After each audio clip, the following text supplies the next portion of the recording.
Yo, what's up guys?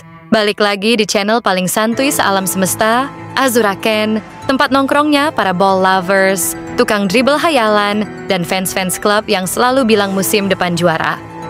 Gimana kabarnya? Semoga sehat, nggak ketunda gajian, dan tetap semangat ngejar hidup walau lawan kita bukan back, tapi cicilan. Hari ini, kita bakal ngelisting pemain-pemain sayap kanan paling GG sepanjang masa. Nggak cuma karena mereka punya kecepatan turbo, tapi karena mereka ini punya cerita, skill, dan momen-momen sakral yang bikin sepak bola tuh seni. Langsung aja kita mulai dari posisi ke-10.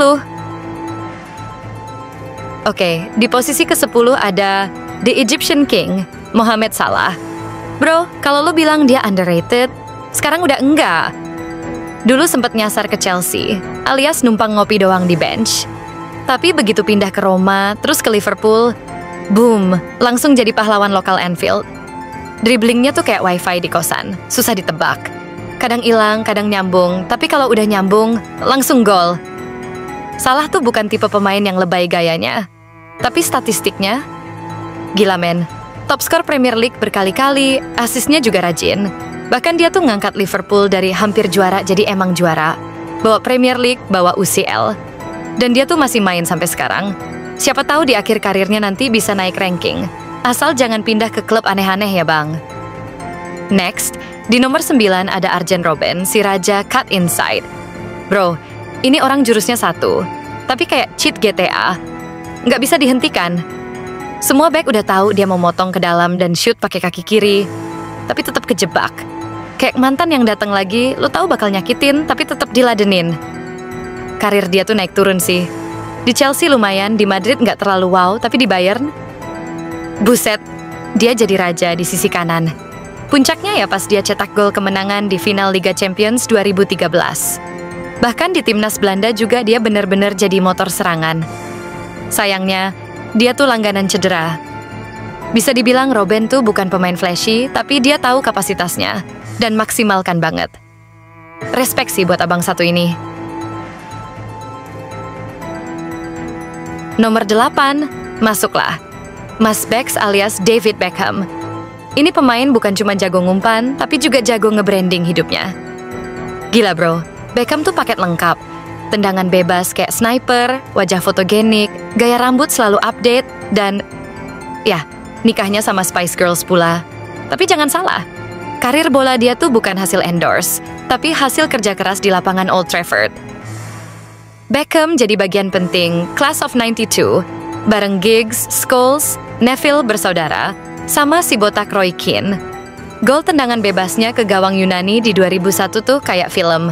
Endingnya dramatis, emosional, dan ngebawa Inggris ke Piala Dunia 2002. Di MU, dia bantu bawa treble winners 1999. Lalu pindah ke Madrid, gabung Galacticos. Dan di situ dia makin bersinar walau bukan bintang utama. Habis itu, dia nyebrang ke Amerika, bawa sepak bola ke tanah Hollywood. Pokoknya Beckham tuh pionir. Di posisi 7 ada Luis Figo, si kapten Portugal yang pernah bikin fans Barcelona trauma kolektif. Kenapa trauma? Karena dia pindah dari Barca ke Madrid cuy. Itu kayak pindah dari Circle A ke Circle B, bawa semua rahasia grup WA. Tapi di luar kontroversi itu, Figo tuh sayap kanan yang elegan banget. Dribblingnya smooth, passingnya cakep, dan dia punya kontrol bola yang kayak udah ada magnet di kakinya. Di tahun 2000, Figo menang Ballon d'Or pas masih di Barcelona. Tapi puncaknya emang di Real Madrid, bagian dari Galacticos. Tim yang lebih cocok buat difilmkan daripada dilawan. Figo juga ngebantu Portugal sampai ke final Euro 2004, walaupun gagal juara. Nomor 6 nih agak unik, karena kita bahas cowok yang awalnya back kiri, tapi berubah jadi monster di sayap kanan. Ladies and gents, Gareth Golf is life Bell. Awalnya di Spurs, dia nggak kelihatan. Bahkan katanya sempat bawa sial karena tiap main, timnya kalah. Tapi tiba-tiba 2010 ke atas, dia evolve bro. Kayak Pokemon. Langsung jadi spesies baru. Lari cepet, shoot kenceng, dan skillnya meresahkan. Momen legendaris dia? Bantai Inter Milan sendirian di San Siro. Udah kayak Naruto buka mode QB. Abis itu, Real Madrid ngebajak dia, dan bam! Rekor transfer pecah. Di Madrid, Bale jadi spesialis momen besar. Gol solo ke gawang Barca di final Copa del Rey. Lari keluar lapangan, masuk lagi, dan gol. Ngadi-ngadi. Dan yang paling gila, gol salto ke gawang Liverpool di final UCL 2018. Itu gol nggak make sense, bro. Kayak bug di game FIFA. Walau akhirnya agak drama di Madrid, gara-gara lebih sayang golf daripada bola. Tapi pencapaiannya 5 UCL, cuy. Angkat topi lah buat abang satu ini. Di posisi kelima ada nama yang mungkin Gen Z banyak yang belum kenal, tapi wajib lo tahu. Jimmy Johnstone, alias Jinky, winger asal Skotlandia yang skillnya tuh kayak gabungan Messi sama gregetnya Jack Grealish. Dia tuh legendanya Celtic, klub Skotlandia yang punya fanbase segila harga cabai waktu inflasi. Tahun 1967, bro. Jimmy ini jadi tulang punggung Celtic waktu mereka juara European Cup, alias UCL zaman Bahula. Lu bayangin aja, klub dari Skotlandia bisa ngalahin raksasa Eropa. Jimmy yang mungil, dengan dribblenya yang lincah kayak tuyul di jalan becek, bikin back-back lawan kepleset secara spiritual. Di tahun yang sama, Doi nyaris menang Ballon d'Or, tapi sayang masih kalah tipis dari Bobby Charlton. Tapi yang bikin dia makin dihormati itu bukan cuma skill, tapi loyalitas. Seumur hidup bola, dia stay di Celtic. Tahun 2022 dia dipilih jadi pemain terbaik Celtic sepanjang masa dan 2024 masuk Hall of Fame sepak bola Skotlandia. Jadi bro, walau bukan dari liga mainstream, Jimmy Johnstone tuh OG banget. Respect. Naik ke posisi 4, kita ketemu sama pemain yang udah pensiun. Pas usia 50 tahun. Lah serius? Iya bro. Kenalin, Sir Stanley Matthews alias The Original Football Wizard. Ini bukan pemain biasa. Ini living fossil yang main bola dari zaman bola masih berat kayak batu. Tahun 1956, dia jadi pemain pertama yang menang Ballon d'Or. Dan lu tahu nggak? Di umur 42 tahun dia masih main buat timnas Inggris. Gokilnya lagi, dia main total 27 tahun. Gak heran dikasih gelar kebangsawanan, jadi Sir. Di klub, dia loyal banget sama Stoke City. Gak pernah kejar glamor atau gaji gede. Gayanya tuh elegan banget, dribblenya tuh gak ngotot tapi ngeri. Kayak nyetir mobil tua yang tetap bisa ngebut. Matthews tuh kayak versi sepak bola dari Gandalf. Bijak, lincah, dan sakti. Kalau zaman sekarang dia masih main, kayaknya dia bisa trending tiap minggu di TikTok. Intinya, dia bukan sekadar pemain, tapi pionir sepak bola modern. Salut full combo. Oke bro, kita udah masuk top 3 dan sekarang waktunya ngenalin George Best. Namanya aja udah Best, dan itu bukan sekadar nama belakang, tapi definisi hidupnya.